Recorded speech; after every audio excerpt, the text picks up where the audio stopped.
نحمده ونصلي ونسلم على رسوله الكريم أما بعد فأعوذ بالله من الشيطان الرجيم بسم الله الرحمن الرحيم ولو يعجل الله للناس الشر استعجالهم بالخير لقضي إليهم أجلهم فنذر الذين لا يرجون لقاءنا في طغيانهم يعمهون وإذا مس الإنسان الضر دعانا لجنبه أو قاعدا أو قائما فلما كشفنا عنه ضره مر كأن لم يدعنا إلى ضر مسا كذلك زين للمسرفين ما كانوا يعملون ولقد أهلكنا القرون من قبلكم لما ظلموا وجاءتهم رسلهم بالبينات وما كانوا ليؤمنوا كذلك نجزي القوم المجرمين ثم جعلناكم خلائف في الأرض من بعدهم لننظر كيف تعملون صدق اللہ العظیم۔ سورہ یونس اس کا یہ دوسرا رکوع ہے۔ اس سورہ مبارکہ کے آغاز میں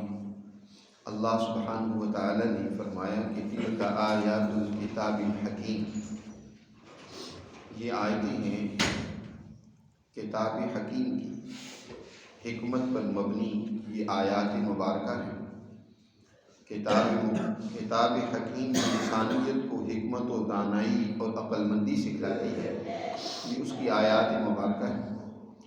یہاں سے اللہ نے بڑی ہی حکمت کے اسلوب اور طریقے سے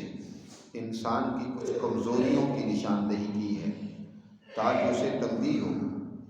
اور اپنی ان کمزوریوں اور کوتاہیوں اور غلطیوں کو اپنے سے دور کرے۔ انسان کی ایک بہت بڑی کمزوری یہ ہے کہ جیسے انسان دنیا کے اندر بھلائیوں اور خیر کے معاملے میں بڑا عجلت پسند ہے، ہر انسان چاہتا ہے کہ میرے پاس بہت زیادہ مال و دولت ہو جائے، بہت زیادہ میری پراپرٹی ہو جائے، بہت زیادہ میرے لیے تعیش کا سامان وافر مقدار میں جمع ہو جائے۔ اکثر انسانوں کی یہ خواہش ہوتی ہے۔ اسی طرح بسا اوقات انسان کے اوپر ایسی حالت بھی آتی ہے کہ انسان جیسے خیر کا دل دادا اور متمنی ہوتا ہے، اسی طرح شر کو بھی مانگنے لگ پڑتا ہے۔ جب اسے کوئی بات سمجھائی جاتی ہے، بسا اوقات جب ایک انسان تکبر و غرور اور سرکشی، دولت کے نشے میں، حکمرانی اور اقتدار کے نشے میں ہوتا ہے، اور اسے تنبیہ کی جاتی ہے کہ اب یہ تمہیں اللہ نے نعمتیں دی ہیں تو ان کا درست اور صحیح استعمال کرو، تو وہ بجائے تنبیہ حاصل کرنے کے الٹا مقابلہ کرنے لگ پڑتا ہے، مزید سرکشی میں حد سے بڑھ جاتا ہے اور وہ شر کا مطالبہ کرنے لگ پڑتا ہے۔ وہ یہ سمجھتا ہے کہ یہ خیر ہی میرے پاس ہمیشہ رہے گی، اور بس اوقات تو انسان کسی مصیبت اور تکلیف کی وجہ سے بھی جو وقتی طور پر اسے آتی ہے، اپنے لیے، اپنے بچوں کے لیے شر مانگنے لگ پڑتا ہے۔ نبی کریم صلی اللہ علیہ وسلم نے ارشاد فرمایا کہ اپنے لیے بد دعا نہ کیا کرو، اپنی اولاد کے لیے بد دعا نہ کیا کرو کسی تکلیف سے گھبرا کر۔ کچھ اوقات ایسے ہوتے ہیں کہ جو انسان زبان سے کہتا ہے، مانگتا ہے، اللہ اس کو پورا کر دیتے ہیں۔ تو اس طرح انسان کی طبیعت میں جو عجلت ہے، جو جلد بازی ہے کہ خیر کے معاملے میں جیسے وہ بڑا جلد باز ہے کہ وہ چاہتا ہے کہ بہت زیادہ خیر مجھے مل جائے، مال و دولت حاصل ہو جائے، یہ اس کی عجلت اور جلد بازی کا اظہار بسا اوقات شر کے معاملے میں بھی ہوتا ہے، یہ اس کی طبیعت بن چکی ہے۔ تو اپنی اس بے ہنگم طبیعت کو اعتدال پر لانا چاہیے، نہ تو خیر کے معاملے میں انسان کو اس طرح کا عجلت پسند ہونا چاہیے کہ بس راتوں رات وہ مالدار بن جائے، بلکہ اعتدال کے ساتھ محنت کرے جیسے اللہ نے قانون بنائے ہیں۔ اسی طرح اگر کوئی انسان کو تکلیف اور شر پہنچے تو اس وقت بھی انسان کو گھبرا نہیں جانا چاہیے اور اس کو شر کو مانگنے نہیں لگ پڑنا چاہیے، بس دعا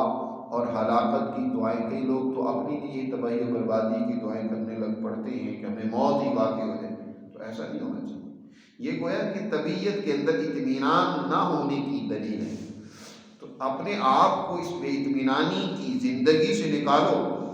اور اطمینان وہ اللہ کی تعلیمات اور احکامات پر عمل کرنے کے نتیجے میں ہی انسان کو مل سکتا ہے. دوسری جگہ پر جیسے اللہ نے ارشاد فرمایا الا بذکر اللہ تطمئن القلوب، دلوں میں اطمینان وہ اللہ کے ذکر سے ہی حاصل ہوتا ہے، اور سب سے بڑا ذکر خود قرآن ہے. تو قرآن سے، اس کی تعلیمات میں غور و فکر کرنے سے ہی انسان جو ہے وہ معتدل طبیعت کا حامل ہوگا. تو اللہ تعالیٰ ارشاد فرماتے ہیں وَلَوْ يُعَجِّلُ اللَّهُ لِلنَّاسِ، دیکھو جس طرح لوگ جلدی کرتے ہیں اور جلد بازی اور عجلت چاہتے ہیں، اگر اللہ اسی طرح یعنی بالشر یعجل اللہ للناس الشر استعجالهم بالخیر، جیسے وہ خیر کو جلدی مانگتے ہیں اور اس کے متمنی ہوتے ہیں، اس طرح اللہ لوگوں کے لیے ان کو شر پہنچانے میں بھی اگر اللہ جلدی کرتا، جس طرح اللہ خیر لوگوں کو دیتا ہے، دنیا میں بھلائی اللہ زیادہ دیتا ہے. یہ اللہ کا رحم و کرم ہے کہ باوجود انسان کی کوتاہی اور غلطیوں کے بھی وہ انسانوں کو نوازتا ہے. دنیا میں اس نے ہر ایک کو موقع اور مہلت دے رکھی ہے. اللہ کا قانون امہال اس دنیا میں کام کر رہا ہے. وہ بروں کو بھی موقع دیتا ہے، اچھوں کو بھی موقع دیتا ہے. بروں کو دو وجہ سے موقع دیتا ہے، ایک تو اس وجہ سے کہ وہ سنبھل جائے، اور دوسرا اس وجہ سے کہ جنہوں نے سنبھلنا نہیں ہے ان کا شر اور برائی وہ اور کھل کر سامنے آ جائے، آشکارا ہو جائے، تاکہ کل کسی قسم کی انہیں آگے سے بات کرنے، حجت پیش کرنے کا موقع نہ رہے کہ ہمیں موقع دیا جاتا تو ہم سدھر جاتے. جی اللہ تعالیٰ ہم کو اور موقع دیتے ہیں، اور جتنا شر میں بڑھنا ہے بڑھ جاؤ. تو دیکھو اللہ تعالیٰ جس طرح خیر میں تمہیں مہربانیاں کرتا ہے، تمہیں خیر عطا کرتا ہے، اسی طرح شر میں بھی اگر اللہ جلدی کرتا تو لقضی الیہم اجلہم، تو ان کا معاملہ ہی تمام ہو جاتا، یہ انسان تباہ برباد کر دیا جاتا ہے، اس کی موت واقع ہو جاتی. لقضی الیہم اجلہم، تو ان کی اجل کے ذریعے سے ان کا فیصلہ کر دیا جاتا. لیکن ایسا نہیں ہے، بلکہ فَنَذَرُ الَّذِينَ لَا يَرْجُونَ لِقَاءَنَا فِي طُغْيَانِهِمْ يَعْمَهُونَ، ہم چھوڑے رکھتے ہیں ان لوگوں کو جو ہم سے ملاقات کی توقع نہیں رکھتے، وہ اپنی سرکشی میں سرگرداں پھرتے رہے، اور جتنی طغیانی میں، سرکشی میں انہوں نے جو کچھ کرنا ہے کر لیں. وَإِذَا مَسَّ الْإِنسَانَ الضُّرُّ، عجیب بات ہے اس انسان کی کہ جب اسے کوئی ضرر تکلیف پہنچتی ہے تو اس وقت ہمیں ہی پکارتا ہے. دعانا لجنبه او قاعدا او قائما، کہ جب انسان کو کوئی مصیبت آتی ہے، اس مصیبت میں بھی دو قسم کے انسان ہیں. ایک تو مصیبت سے گھبرا کر شر مانگنے لگ پڑتی، دوسرے وہ انسان ہوتے ہیں جو مصیبت سے گھبرا کر اللہ ہی کی طرف متوجہ ہوتے ہیں. اس وقت انہیں یہ گویا کہ انسان کی اس باطن کی حقیقت اور کیفیت کو بیان کیا جا رہا ہے کہ جب انہیں کوئی تکلیف پہنچتی ہے تو بڑے خلوص اور سچائی کے ساتھ اس وقت اللہ ہی کو پکارتے ہیں، یا اللہ تو ہی دور کر سکتا ہے. قرآن میں جیسے آگے آ رہا ہے ذکر کیا ہے کہ جب ان کا جہاز، کشتی سمندر اور دریا کے بھنور میں پھنس جاتی ہے تو ملاح اس وقت اعلان کرتا ہے کہ اپنے بت پھینک دو، اب یہ تمہارے کام نہیں آئیں گے، بلکہ خالصتاً اللہ ہی کو پکارو. حضرت اکرمہ رضی اللہ تعالیٰ عنہ اپنا واقعہ ذکر کرتے ہیں کہ جب مکہ فتح ہوا تو میں مکہ سے نکل کر بھاگنے لگا کہ کشتی اور جہاز کے ذریعے سے کسی اور ملک میں چلا جاتا ہوں، اور جب میں اس جہاز پر سوار ہوا تو وہ جب درمیان میں پہنچا تو وہ بھنور میں پھنس گیا. اب اللہ نے کہا کہ لوگوں جو تمہارے پاس کوئی بت شت ہیں ان کو پھینک دو، وہ تمہارے کام نہیں اب آئیں گے. اب اس بھنور سے نکلنے کا ایک ہی راستہ ہے، ادعوا اللہ مخلصین لہ الدین، خالصتاً اللہ کو پکارو، اسی کے سامنے جھکو، آؤزاری کرو، تو تب تم اس بھنور اور مصیبت سے چھٹکارا پا سکتے ہو، ورنہ نہیں. حضرت اکرمہ سوچنے لگ پڑے کہ عجیب بات ہے، اسی بات کی طرف تو محمد صلی اللہ علیہ وسلم ہمیں بلا رہی ہیں اور ہم ان سے رائے فرار اختیار کر رہے ہیں، جب وہی ذات ہے مصیبتوں اور تکلیفوں اور پریشانیوں میں چھٹکارا دینے والی، کوئی یہ ہمارے بت اور ہمارے یہ معبود ہمارے کسی کام نہیں آ سکتے، تو پھر ہم بھاگ کیوں رہے ہیں؟ اس وقت پورے سچائی کے ساتھ اللہ کی طرف متوجہ ہو کر دعا کی کہ یا اللہ اگر تو اس مصیبت سے مجھے چھٹکارا دے گا تو میں سیدھا رسول اللہ صلی اللہ علیہ وسلم کی خدمت میں پہنچ کر اپنی غلطی کا اعتراف کروں گا، ان سے معذرت کروں گا۔ حضرت اکرمہ رضی اللہ تعالیٰ عنہ، ابو جہل جو دین اسلام کا بدترین دشمن تھا، اس کے بیٹے مسلمان ہو گئے، پھر حضور کی خدمت میں پہنچ کر اسلام کو قبول کر لیا۔ تو اللہ تعالیٰ نے یہاں یہی بات ذکر کی ہے کہ جب انسان کو کوئی تکلیف پہنچتی ہے تو دعانا، ہمیں پکارتا ہے، بجنبہ، لیٹے لیٹے بھی،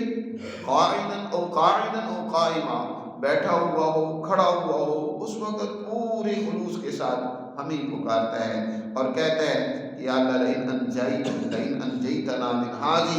لنکونن من الشاکرین، کہ اب اگر تو نے اس سے ہمیں نجات دے دی تو ہم تیرے شکر گزار بندے بن کر زندگی گزاریں گے۔ لیکن فلما کشفنا عنہ ضرہ، جب ہم اس تکلیف کو دور کر دیتے ہیں، مر کأن لم یدعونا الی ضر مسا، پھر ایسے ہو جاتا ہے جیسے اس نے ہمیں کسی تکلیف میں پکارا ہی نہیں تھا، کوئی اسے تکلیف پہنچی ہی نہیں تھی۔ یہ بھی انسان کی کمزوری ہے کہ مصیبت میں تو بڑے وعدے کرتا ہے کہ یا اللہ میں اب بڑا نیک بن کر زندگی گزاروں گا، یا اللہ میں تیری اطاعت کروں گا، اور جب تکلیف دور ہو جاتی ہے تو پھر انسان اپنے مالک کو بھول جاتا ہے۔ اس وقت تو بڑے عزم کرتا ہے، بڑے ارادے کرتا ہے، بڑی دعائیں کرتا ہے، اور جب تکلیف دور ہوئی، وہ کہتے ہیں نا کہ ایک آدمی درخت پر کسی طریقے سے چڑھ تو گیا، اب اترا نہیں جا رہا، منت مانی، اللہ سے دعا کی کہ یا اللہ میں اگر اتر جاؤں تو تیرے راستے میں ایک اونٹ قربان کروں گا، ذبح کر کے لوگوں کو کھلاؤں گا۔ اللہ نے کچھ اس کو حوصلہ دیا، اس کو سمجھ دی، وہ نیچے اترا، جب کچھ امید اور دھار بندھنے لگی تو کہنے لگا نہیں اونٹ تو زیادہ ہے، مہنگا ہے، ایک بکری یا اللہ تیرے راستے میں قربان کروں گا۔ اب جب مزید نیچے اترا اور اسے اور امید لگی کہ اب میں اتر جاؤں گا تو کہنے لگا یار بکری بھی زیادہ قیمت کی ہے، میں ایک مرغی جو ہے وہ کسی کو غریب کو لے کر دے دوں گا۔ جب نیچے اتر آ گیا تو کہتے یار اتنی میری طاقت نہیں ہے، ایک انڈا ہی میں کسی کو لے کر دے دیتا ہوں، اور پھر اس کے بھی نوبت نہیں آئی۔ تو انسان جب مصیبت میں ہوتا ہے تو بڑے ارادے کرتا ہے، بڑا عزم کرتا ہے کہ اگر میں اس مصیبت سے چھوٹ گیا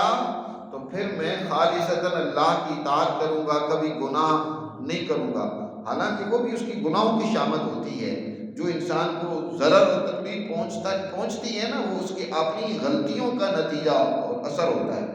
اور جب اللہ اس غلطی کے نتیجے سے اس کو بچا لیتا ہے تو پھر وہی دوبارہ غلطیاں کرنے لگ پڑتا ہے۔ ایسے ہو جاتا ہے کأن لم یدعونا الی ضر مسا، گویا کہ اس نے ہمیں کسی تکلیف میں جو اسے پہنچی تھی کبھی بلائے ہی نہ ہو۔ کذالک، اس کی وجہ کیا ہے؟ قرآن نے آگے بیان کر دیا کہ اصل اس کی وجہ یہ ہے کہ کذالک زین للمسرفین ما کانوا یعملون، اصل میں جو مسرفین ہیں، جن کی طبیعتوں میں اسراف ہے، اللہ کے قانون پر عمل کرنے کے حوالے سے یقین نہیں ہے، بے اعتدال انہوں نے اپنی طبیعتوں کو بنا لیا، حد بندیاں جو اللہ نے قائم کی ہیں ان کو توڑنا، تجاوز کرنا، اسراف زندگی میں پیدا کر لیا ہے، اعتدال والی زندگی نہیں رہی۔ ایک ہے اسراف، ایک ہے تقتیر، یہ دونوں، مال میں بھی اسراف ہوتا ہے اور عمل میں بھی اسراف ہوتا ہے کہ انسان بدعملی میں حد سے زیادہ بڑھ جائے جی، اور اسی طرح جو ہے عمل جو کرنا ہے وہ بھی نہ کرے، یہ تقدیر ہے۔ اعتدال کی زندگی ہونی چاہیے، یا تو ظلم و زیادتی پر آگے نکل جائے، یا جو بنیادی احکامات اور قوانین پورے کرنے چاہیے اسی میں کوتاہی کرنے لگ پڑے۔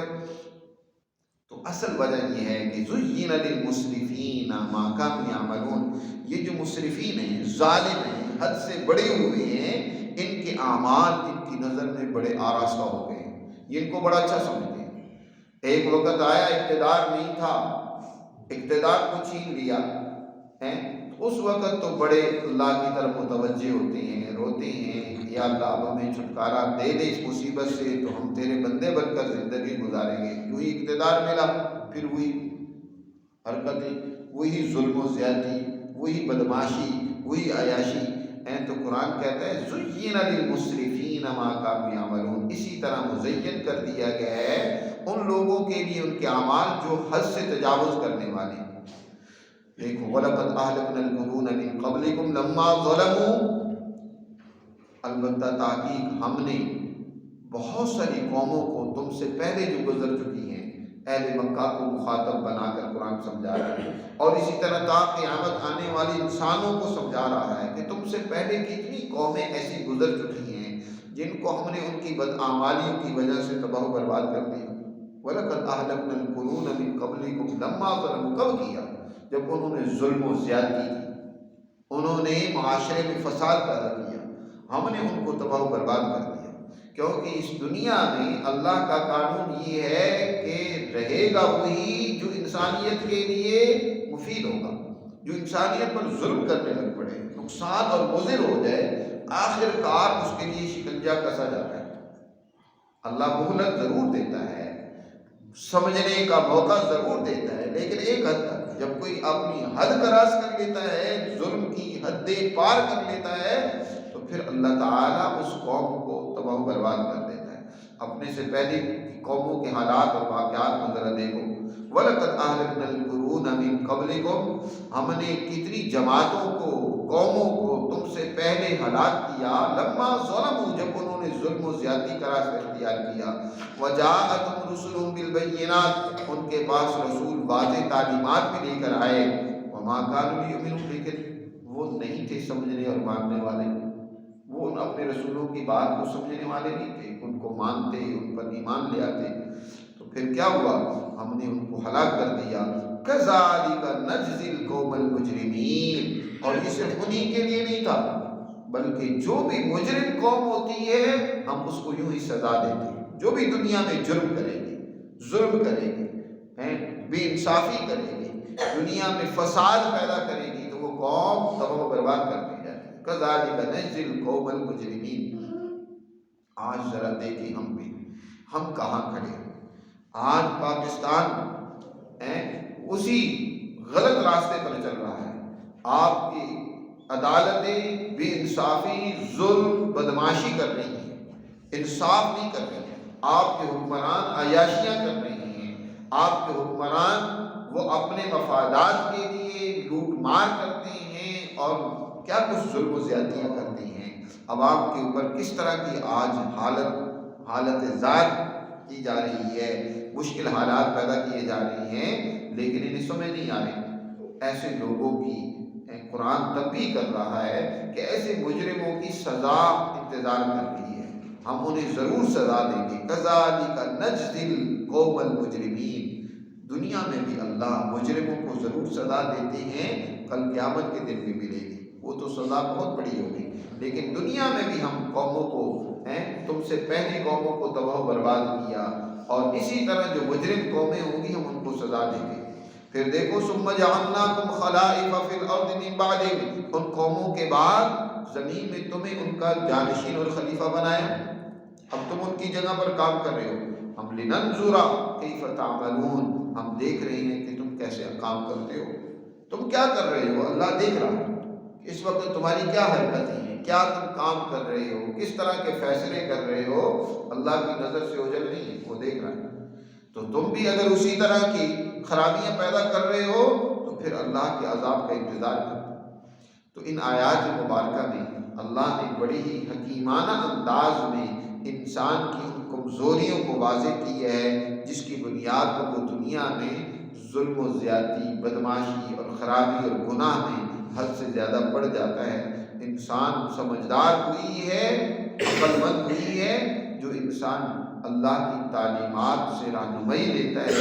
اپنے اندر اعتدال پیدا کرتا ہے اور اپنے عمل کو درست کرتا ہے۔ اللہ ہمیں سمجھ نصیب فرمائے اور اپنے احکامات پر عمل کی توفیق